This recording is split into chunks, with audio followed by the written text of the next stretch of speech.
Pollard. I'd like to thank my honourable friend from Bristol North West for introducing this debate so well. And as a Plymouth University graduate, I know there's lots of people back in Plymouth Labour who would also want to wish him a happy birthday today as well. Mr. Dorries, climate change is real. 97% of scientists believe climate change is happening, and it will continue to happen, whether the remaining 3% of scientists agree with it or not.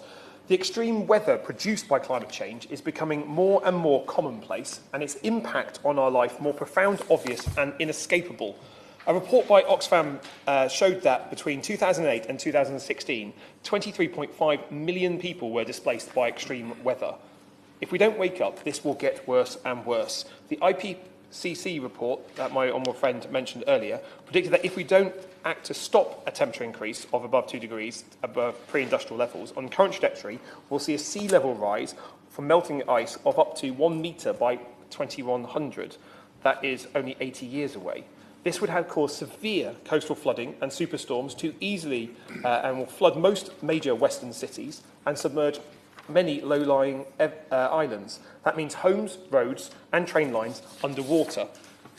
And Mr. Dorries, because of the rising sea levels and elevated acidity, coastal communities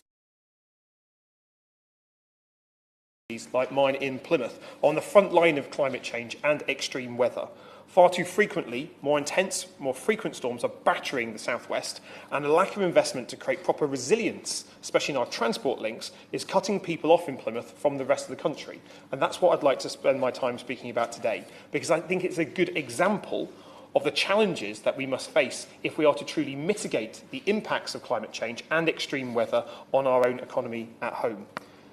Members will know that in 2014, the Great Western Rail line between Exeter and Newton Abbot was badly damaged in storms. The train line was washed away, leaving the rails hanging like a Peruvian rope bridge above the waves, and with it the far southwest cut off from the rest of the country, and the rest of the country cut off from the far southwest. The honourable member for Strangford mentions coastal erosion, and on the coastline at Dawlish that is most apparent. I went to university in Exeter, and where I studied in the summer months on the cliffs overlooking the sea has now been washed away. And so when I go past on the trains every day, when I go back and forth to Westminster, I look at this little bit of air.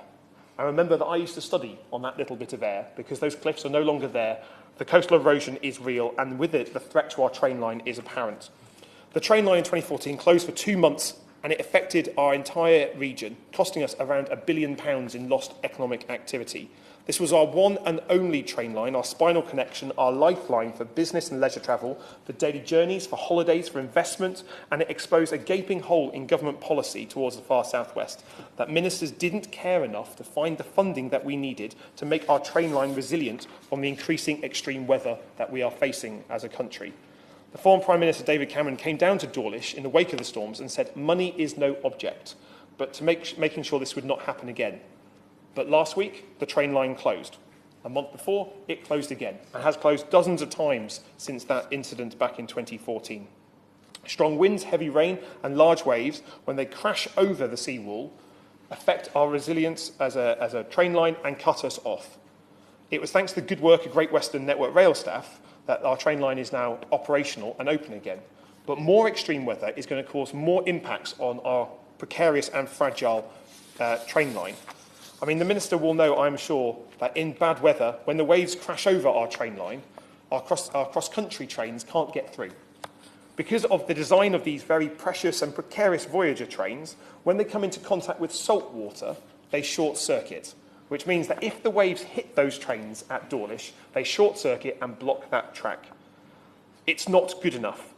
Ministers, now recognising the chaos in our rail franchising system, have pulled the franchise competition, but that removes the opportunity to create trains that can get through that particular bit of train line.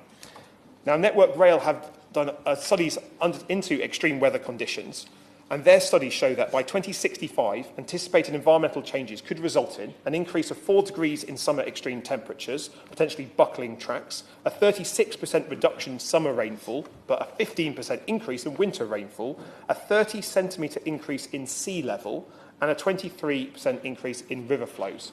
When we look at the precarious nature of much of our transport infrastructure, especially along our coasts and our rivers and our estuaries, we can see what an impact that change in water level could have for our resilience of our transport infrastructure. The low sea wall at Dawlish won't be enough. The line will flood, will be cut off again. That's why we need resilience and upgrades to preserve the line, steady the cliffs, and ensure trains can get through Dawlish as a Dawlish avoiding line is built. Nothing else is acceptable.